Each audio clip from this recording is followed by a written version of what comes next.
i-please yung ibang tao. Pero lalahanin mo, minsan, ito ay pyramid. Malungkot sa tuktok ng pyramid. Bakit? Nag-iisa ka.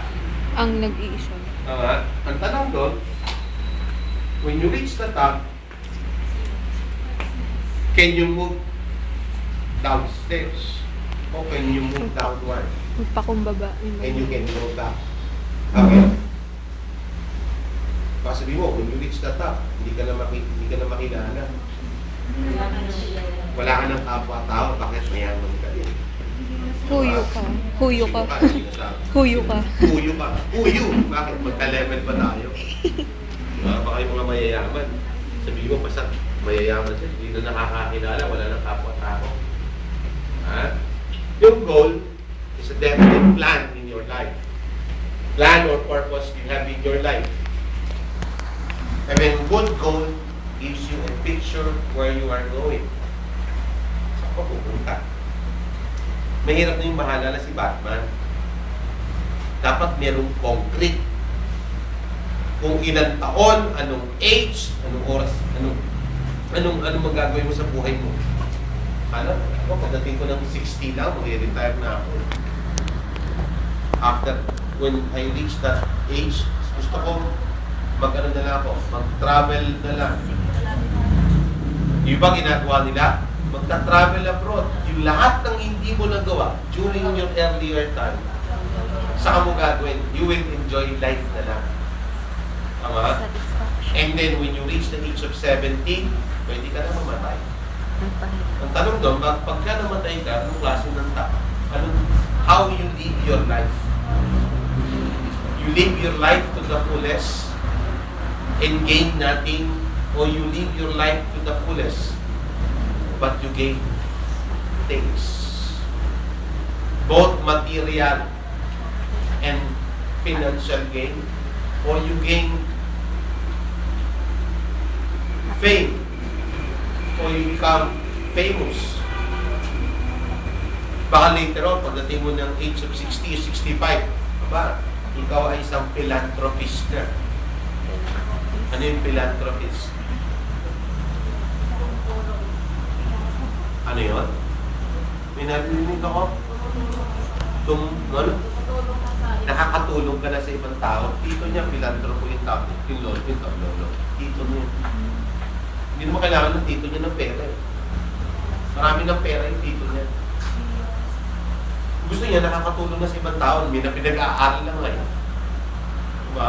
Pero, kita mo yung mga tao na doon. Mahirap i-please yung mga tao na doon. Lalo na when it comes to schooling. When it comes to achieving their achievements or goal in life. Sisinuhin ka dyan. Claudette, ano bang balak mo? Tinatanong ko ba ng tito mo? Kinakausap ka ng tito mo? Sabi, ano bang balak mo talaga? Saan ka ba pupunta? Sinabi mo, hindi. Hindi pa alam ng tito mo, may ka. Tinatanong niya din, sila yung nagbibigay ng guide. Kasi, sila yung mga taong na-reach na yung kanilang goal in life. Sila yung taong mas magiging magandang halimbawa or living proof, for example, how to get there. We rely on other people to achieve our goal. Meron kang mga mentor. Meron kang mentor. Meron kang mga sabihin natin, reliable or resource person na yung consult them how to reach a particular goal. Tama? Sabihin mo, if you wanted to become somebody, be with somebody today. Kung gusto mong maging successful na businessman o businessman, tumambay ka doon sa lugar na tumatambay yung mga magagaling na businessman. Kung gusto mong maging businessman, huwag kang sumama sa mga tambay. Kung gusto mong maging magaling na doktor, sumama ka doon sa magagaling na doktor. Kung gusto mong sumama ka doon sa magaling na caregiver, makibalita ka. Sumama ka doon sa mga kilala mong nagpupunyagi, nag-aayos para maging caregiver. Yes, sir. Tama? Eh, kung sabihin mo, wala kang ginagawa, wala rin nangyayari sa'yo. Kita mo, ano bang sport? Anong sport ba karaniwan nag-meet yung mga successful businessmen and successful sa golf? Golf. Di ba? Kasi yung rights lang para makapaglaro ka ng golf, mahal eh. Si Doc ba nag-golf? Naka-member na. Member lang pero hindi naman nag-golf. Kasi membership ng kanyang golf, ng golf membership niya, baka binigay lang sa kanya. Pero hindi naman siya nag-golf. Bakit? Yung taong tito niya, nerd. No, nerd yung tito niya eh. Umaga, may clinic. Pagdating ng hapon, may clinic na naman. May ibang doktor ba doon, may clinic pagkahapon? Tito lang niya.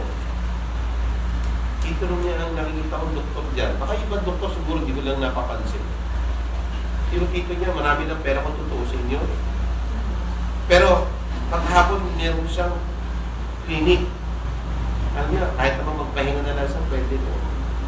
Pero ginagawa niyo dahil marami siyang pasyente na gusto niyang matulungan. Mga pasyente na gusto niyang maisalba. Right?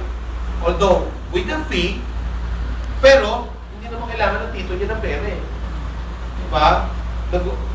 Nagtuturo, pinapractice niya yung profession niya to the fullest.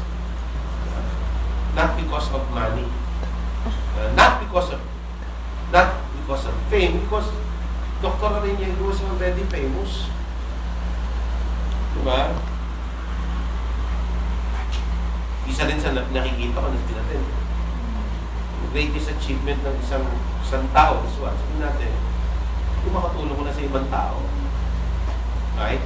Pero kung sabihin mo, may mga doktor niya, mga bagong doktor, anong ginagawa niya? Nakakapagtingin ba ng pasyente na walang bayad yan? Hindi, no? More on Lagi may bayad yan. Bayad. Payment muna bago. Pero muna, bago gamot. Diba? First. Mas malala sa ibang bansa. Mas mahal ang bayad doon. Diba? Pero dito sa atin, is what? Marami din naman mga doktor, no? Doctor in the value program. Good sa math. Bigyan mo ng upo, manok, tsaka itlog, okay na sa kanila yun. Pihira yun. Pero of course, they receive what their honorarias and their sweldo coming from the government. Ang problema na sa mga government hospitals, lalo kung wala nakalagay na, wala naka-picture na TV, puro tamad. Puro tamad yung mga tao, mga doktor na ganyan. Bakit kasi hindi sila nag-compensate? Sila ay more on pera, not more on servisyo. Diba? Anything. Sabi natin, gold. Okay? And gold serves as a mean how